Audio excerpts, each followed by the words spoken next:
My name is Shana Jane, a certified sobriety health and wellness coach with 14 years of experience in the treatment industry, and also my own history with substance abuse. As the founder and CEO of Controlled Chaos, I've made it my mission to provide a supportive community for those facing alcoholism and addiction. This podcast is a real, no-nonsense exploration of life in sobriety. No sugarcoating, just real, honest conversations. Life after addiction can be a crazy, wild ride. And here at Controlled Chaos, we're here to tackle it head on. From navigating relationships to finding purpose, we're your lifeline in chaos. Let's dive into the real challenges of sobriety and carve out our path together. I love y'all mucho. Let's go. Welcome to Controlled Chaos. I'm Shana, your host, and you want to go ahead and introduce yourself? Yeah, my name is Benjamin Lerner, and I'm a person in long-term recovery who's dedicated my life to making content that shines light on addiction, recovery, and the steps we can take for a better life. Thank you so much for having me.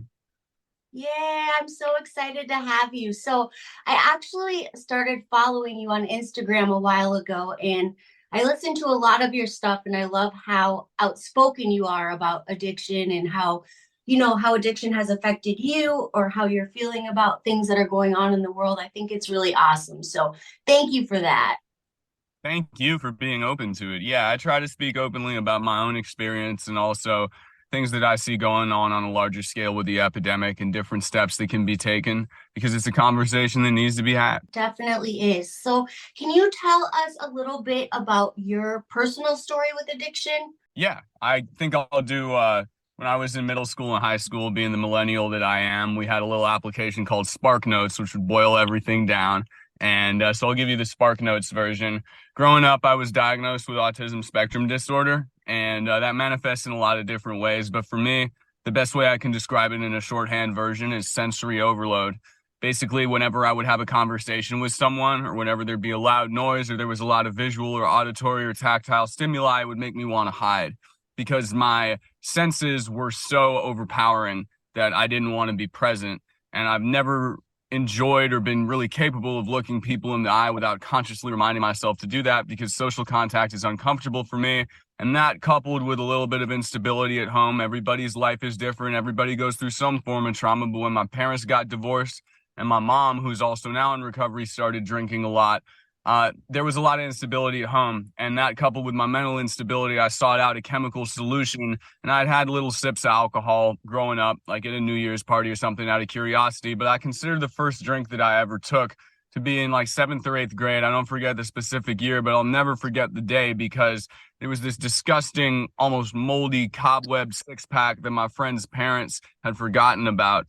And he drank one of them and I drank 5. And for the first time in my life, I remember feeling like that voice telling me I wasn't good enough, that kind of grating static of mental energy that made it impossible for me to cope with life was gone, but it came at a price. And the price was that instead of working on myself within myself and working through therapy or whatever it was for a sustainable solution that was not tied to a chemical, I turned to an external solution for an internal problem.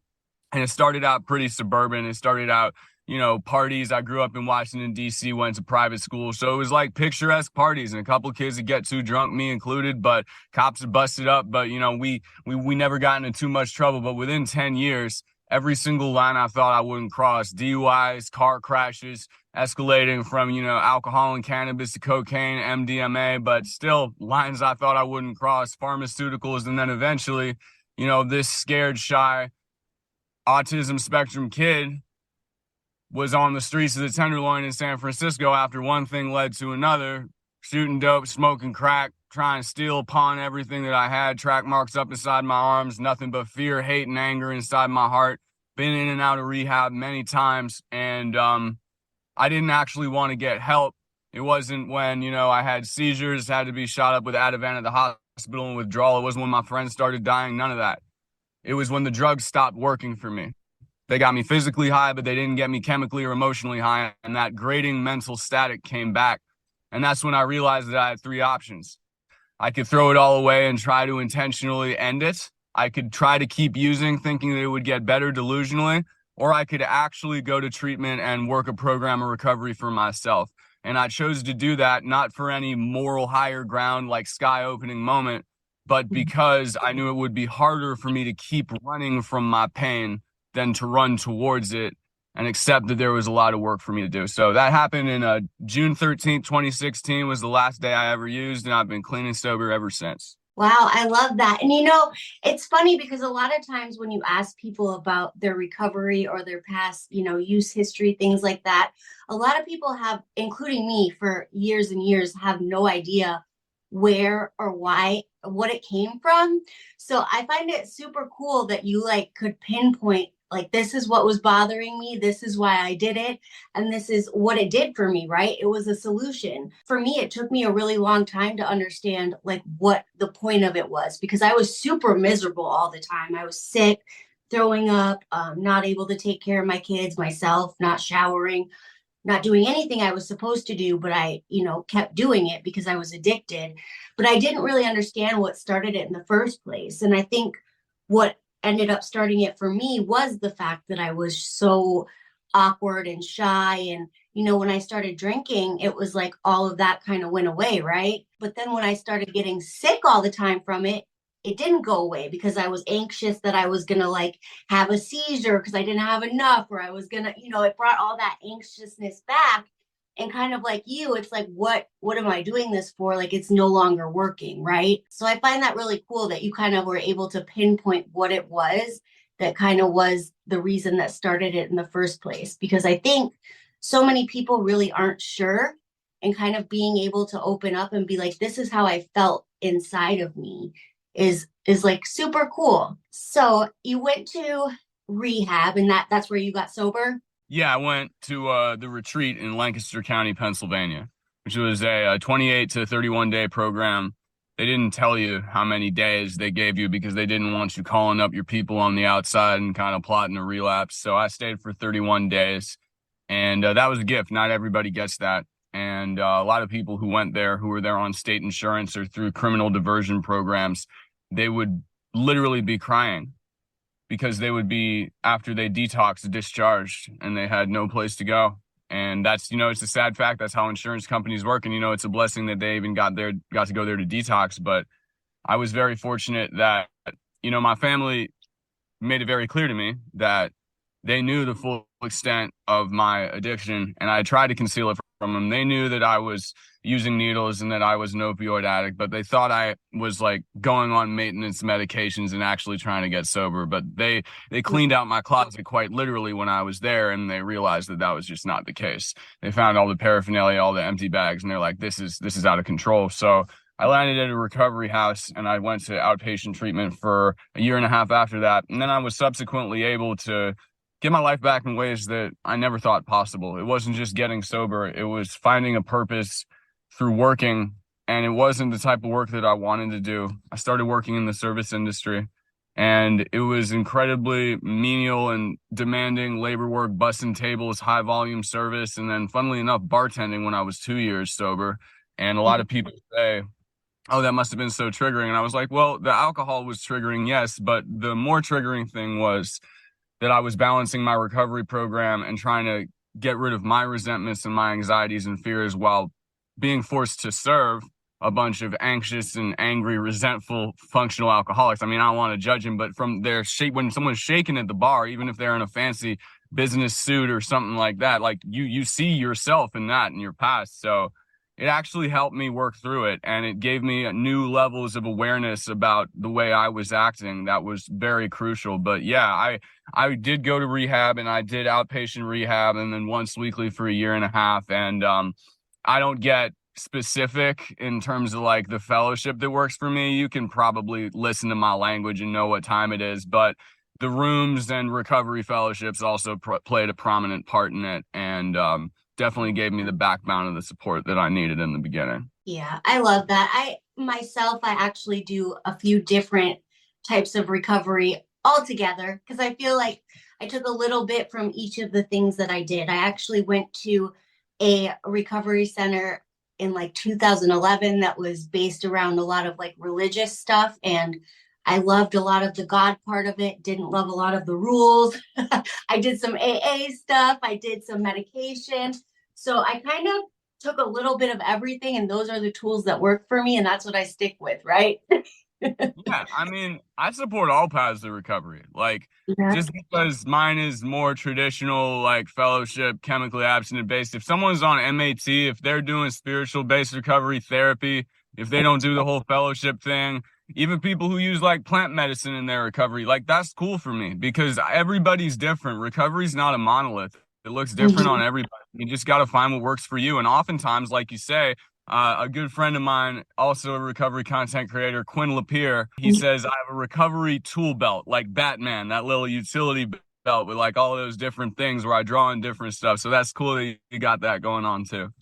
No, that's actually a perfect analogy because that is what my life is like. I actually worked in treatment for a 12-step program. I was, would always say, I'm a 12-stepper, I'm a 12-stepper. And I couldn't get myself to stay sober. And I was full of shit. I just kept lying so that I could keep my job. And eventually I just couldn't keep up with it all. And then when I moved back home, I ended up getting on the Vivitrol shot. And that was like the final kind of nail in my recovery. So it just ended up that I had really tried everything else and I kept relapsing. And then when I tried medication, it was like, okay, that was the thing that took the craving away for me, right? And I needed that to go away in order to be able to like move on, basically.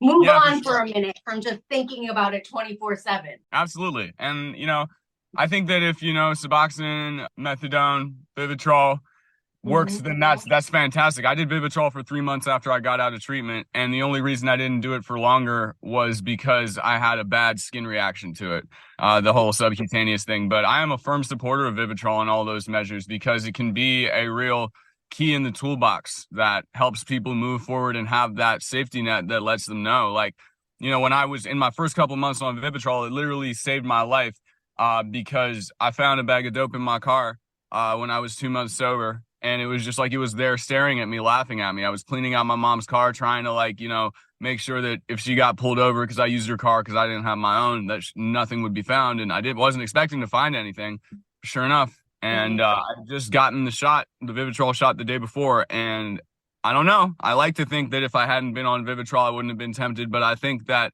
knowing that my receptors were occupied then at that critical point when I was still had like one foot in the life, even though I was trying to stay sober, was a very powerful thing. So I think Vivitrol can be absolutely life-saving. Yeah, and I definitely agree with that. I think my cravings were so hard that like as soon as it would come in my head, I feel like, which isn't the case, but I felt like I was drinking before I even had a chance to like think it through, right? Like there people would say like play the tape or all that stuff and I'm like, "What tape?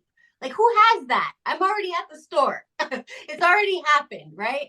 So I think it gave me like a pause and I don't even to be honest, I never even researched it or anything before I went on it. I had worked in treatment forever and I had been to treatment quite a few times. So when I moved home to my like rinky dink town and I went to go see my doctor, like I don't even know why I'm here, but like last resort, do you have any ideas? Because like I can't stop, right? And she was like, well, have you tried this? And I was like, no. And she put me on it, and that was that. I've been sober for like close to 3 years now. So I don't know. I think that there's a reason why people sometimes caution against certain kinds of meds, and maybe they might not be the best option for everybody. For me, it definitely worked, and nothing else was working. So I think exactly like you said, it's kind of like not one shoe fits all, right? You gotta what works for you. One shoe's not going to fit. And I think that that approach actually also relates to some of the advocacy work that I do in terms of the epidemic. People think that there's only one path to treatment or recovery on a personal level. And I think sometimes that approach kind of moves forward into how people see how we should combat the epidemic of addiction and alcoholism on a larger scale. A lot of people say, just enforcement in regards to the fentanyl crisis. A lot of people say, oh, just treatment, or we only have to focus on harm reduction. We only have to focus on criminal reform, justice reform. And my whole thing is it's that kind of perspective of my way is the only way and I'm not open to trying different things. And more than that, seeing how those different things can be tied together and inform each other. I think spiritual recovery can inform how people implement taking medicine in recovery that helps them. I think that, having a fellowship can influence different aspects of your recovery, how you approach therapy. And it's the same thing in terms of fighting the epidemic. I have sat at the table and gone to multiple events with people who are very enforcement minded and who are very harm reduction minded. And a lot of them, sadly, the enforcement side people say, oh, well, we need to strengthen this and enough of this treatment, harm reduction that hasn't worked. And on the other side, we only need to do this, enough of that. It's not part of it.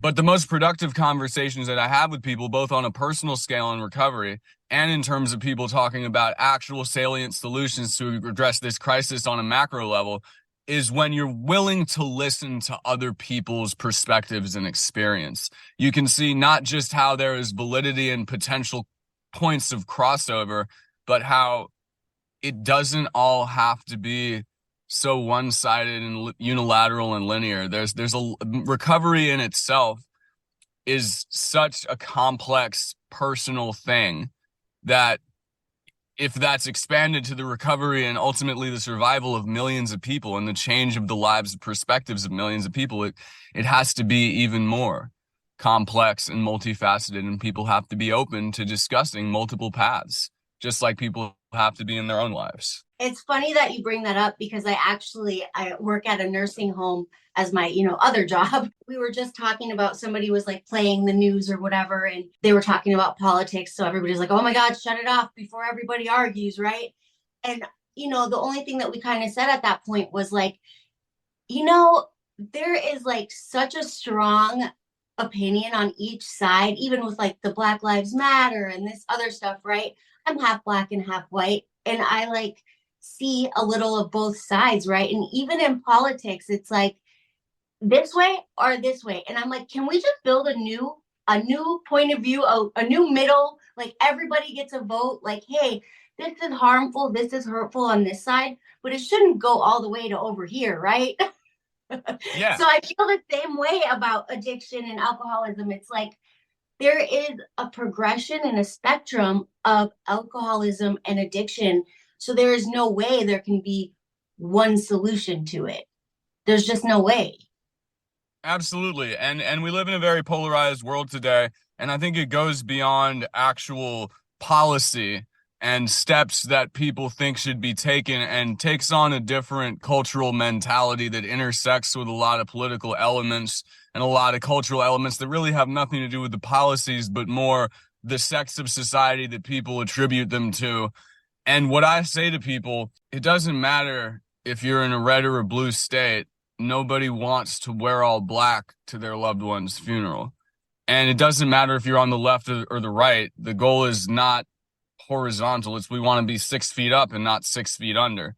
And so if you're going to look at an effective change in your life, or you're going to look at an effective change that can help millions of people, and not just the people struggling with addiction, but their families, you have to be willing to look past the facade of politics. And you have to be willing to look at the actual steps that a person takes to implement them.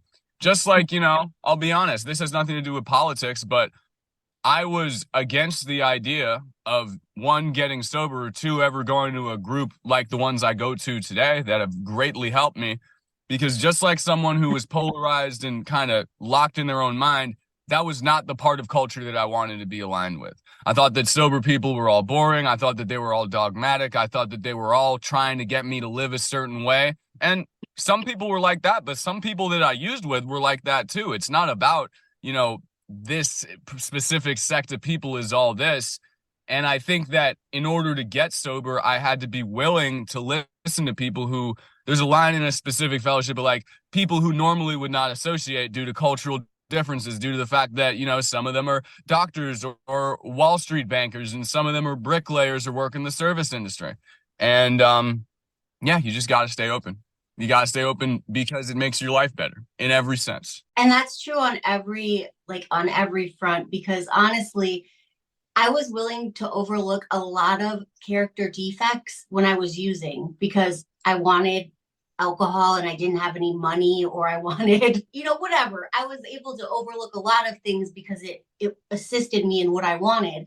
But when it came to getting sober, or like say like going to church or like things like that, I'm like, I don't really like him, or I don't like how they did this, and I don't know if I want to be a part of that. Like, what? No, you can definitely overlook, things and see what it is that you can come together on. And I think that that's like what we're missing in a lot of our country, period, is like there is more than one answer to some things, and both people's points of view can be taken into consideration and maybe finding like a common ground, right? Like what can we do so everybody's not passing away? I worked in a treatment center for about 15 years, and it was a very high end treatment center, and the people that came there weren't just what people think of regular drug addicts or regular alcoholics, people who have nothing and do nothing in society. That's what the stereotype is, right? No, these were like governor's children, these were some famous people. Like, it doesn't discriminate. So it can happen to you, it can happen to your children, right?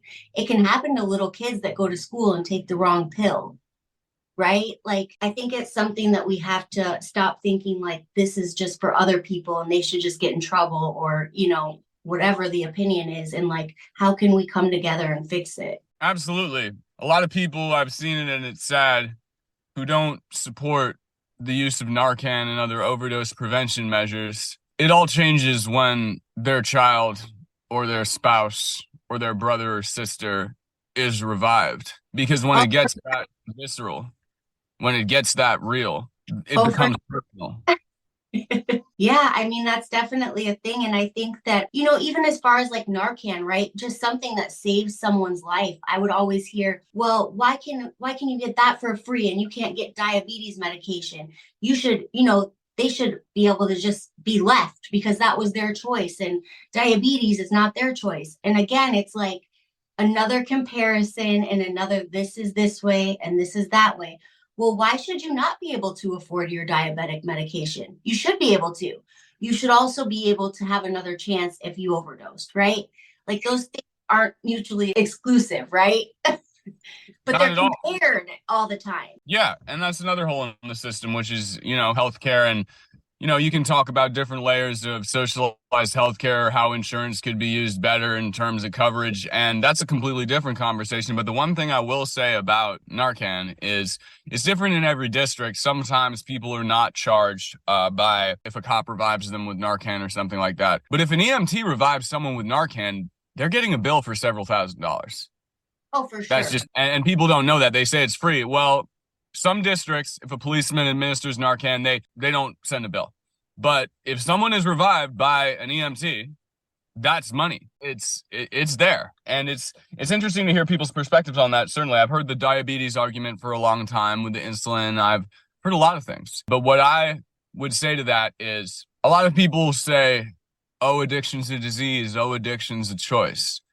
And my thinking on that has multiple levels. As someone with lived experience, everybody has different takes on it. But Right. my real thing about it is whether or not you choose to view addiction as a disease or a choice that leads to a disease or a progressive sick behavioral pattern. I think that addiction is the only, call it a disease, call it a mental health issue, where let's say someone is revived by Narcan and they go on to be sober and clean for the rest of their life. It doesn't always happen, but sometimes it does, or that's the first step towards it. That person, if they make part of their life and part of their recovery helping other people get sober, saving that person can potentially save the lives of dozens of people who can then go on to do the same and proliferate it that way. So when people talk about the cost-benefit analysis of administering Narcan on a large scale, oh, we're Narcanning all these people and it's only working for, 5% of them. Right. Well, that 5% can turn into, 25 or 30% just by virtue of them being out. And of course, the numbers aren't going to be specific, but I've heard stories of people, being Narcan 7 times, sometimes in the same month, but then they get it. And then they get sober. And then not only do they get sober and improve the lives of them and their family members and their community, but they help other people do it too. And you can't put a price on that. There's no study that's going to show the long-term efficacy of that. But I think that every single person who is saved with Narcan has the potential not only to save their own life and recover, but other people. And that's why, regardless of whether people choose to call it a disease, a behavioral issue, anything, do you want to save lives or not? I really like that perspective. I really like the truth is that most people who have suffered from addiction or alcoholism, be it a choice or whatever you want to believe it is, most of us who get sober go on to help other people. So like, and I know there's statistics on that. So I think and I believe, one day some of these people might help your child or your grandchild, or the chances of you not knowing or having somebody in your family who ever struggles with addiction or alcoholism is so low. It's going to touch you in some way at some point. It's very low, and most of the time you don't know until it really hits that level. So is there anything that you like want to actually talk to the people about today? Is there anything that you want to make sure that you get out there? I'm gonna say something that I wish, and I do this in a lot of my content and a lot of my lives. So to anybody who like has heard my stuff, this might be repetitive, but I think it bears repeating. If you want to go on my content and see my story, it's there. I post 2 reels a day. I do lives where I go deeper in it. I write, I blah, blah, blah. I could use this as a shameless plug, but it's out there. Benjamin Lerner, Facebook, IG, whatever. My stuff is there. But one message that I always like to tell people, because I get hundreds of messages across platforms from people who need help and they don't have insurance, they don't have a treatment center. And a lot of them, they're not sure how to get sober. But more than that, they carry a lot of guilt and a lot of shame. And they say, I have no idea how I'm gonna, sometimes it's get my kids back, get off my, parole that's sending me back to jail every time I relapse, like all these different things. But at the base of all of those situational things, there's an immense feeling of guilt and shame that they don't deserve to get sober. And I think that there's a big misunderstanding that sobriety is punishment. I think that, some programs through legal systems, through court diversion, drug court programs are great because some people, they need that instruction. And, we could talk about the justice system's benefits versus negatives. A lot is good for some people, not for others. But the point is, when you contextualize recovery as punishment, like you get a DUI, you got to go to fellowship meetings and take this class. You're caught with, you got to go to jail or at the very least court-ordered rehab. Sobriety is seen as punishment. And people think they deserve to get sober as punishment because they're bad people. No. I'll speak for myself here, but I will say this. You don't deserve to get sober because you're a bad person who needs to be punished. You deserve to get sober because you're a good person who has been turning to a flawed temporary solution for an internal problem. And you deserve to be free. You deserve to be happy. And you deserve to have the life that either people have told you can't have because of their stigma or you believe you can't have. Your future sober self is cheering you on. And if you choose to recover, you'll get to meet him and you can have that life that is better than anything you believe, trapped in active addiction, bigger than the bottle, bigger than the bag, and it's waiting for you. So go ahead and meet your sober self. Come on, it's out there. You deserve it. Yeah, I definitely agree with that. And I think beyond just it being a punishment a lot of times, like, or seen as a punishment, I think the process of getting sober, like the detoxing, like the going through missing it, the going through maybe having some depression and anxiety and not knowing how to fix it yet or how to handle it. I think that whole process is so painful and so tedious, and it does feel like punishment. And then when you keep relapsing and keep going through that same first part of sobriety again, it does feel like punishment.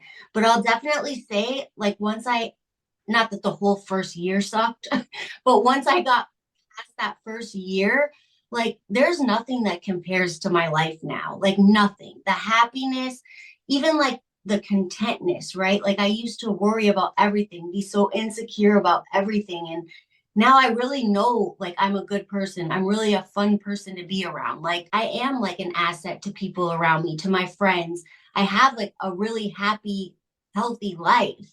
And I think that when you get stuck in that original first part of like, okay, I'm going to try to quit, and you got to go through the detox and you got to go through and then you relapse or something else happens, you keep experiencing that same shitty part. And that's what you think sobriety is. And that's not it at all. And it's hard to tell, like, oh yeah, just wait a year. That's not what I'm saying, but I'm definitely saying like I'm surprised every day how much better my life continues to get. Yeah, it's a process. And someone told me something when I welcomed my first kid, and they said, savor every moment, even the ones where you're tired, even the ones where you're ungrateful, because you're going to realize that laid the foundation for your whole journey of parenthood and really in the rest of your life. And I wish someone had told me that in early recovery. Those days where you get those hard lessons, where for me, it was like no money in my pocket, couldn't even take the bus, walking through the rain to the outpatient treatment center when I missed the train that I had my little card for, and just that rain metaphorically and literally that I had to trudge through. But today, I look back and I see, yeah, it sucked. But the resiliency that it taught me paved the way for a life that when I was intentionally, like we said, punishing myself, like going through that cycle again and again, the pain that I went through was to no end. But in recovery, that first, call it year, 6 months, it's different for everybody. Mm-hmm. That formative period. I'm not going to say I'm grateful for the hardest days during that period, but I am grateful for the lessons it taught me because those are priceless, and that's something a bottle or a bag never did. Right. And I also think that it's something that just like the rest of our journeys that we're able to, because we went through it, we're able to speak to it and like, hey, I know what you're going through and I understand that, but there is an end to it. There really is. And I think that's one thing that I thought in my addiction too, is like, I couldn't picture being sober because I thought that that felt bad. Like every time I was sober, I felt so bad that I couldn't picture being sober. I also couldn't picture living like I was living anymore. Like I didn't want to do either, really. Like I was like, could somebody give me a different option, please? Besides like suicide, right? Because that's what you think of is like, why am I here if this is how life feels, you know?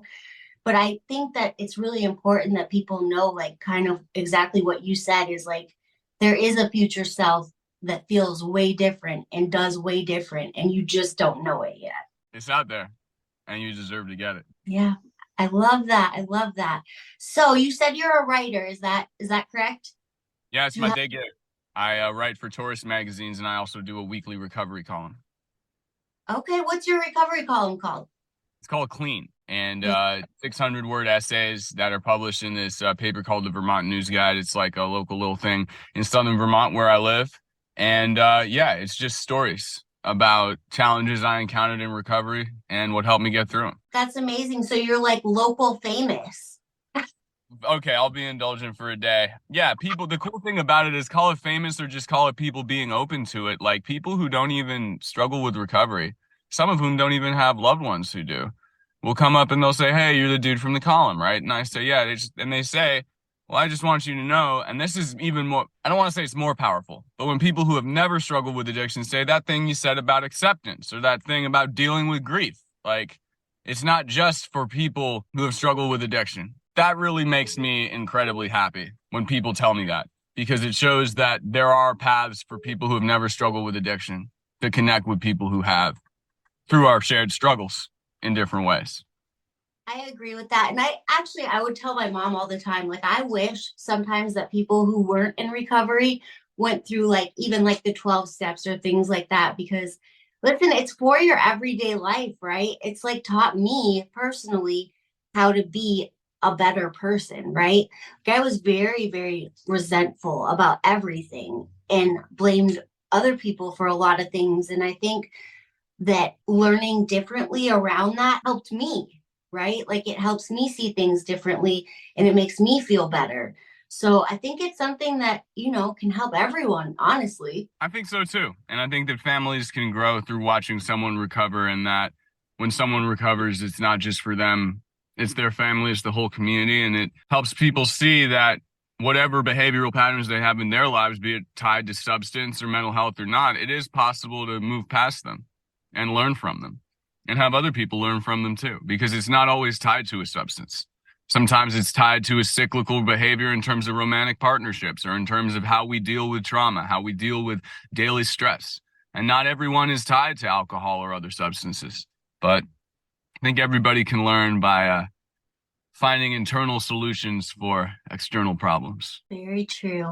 All right, last question. Future, what do you see you doing in the future? What does it look like? What's your dream? I don't know, life, career, all that. I hate to be this corny, but I'm kind of doing what I like to do.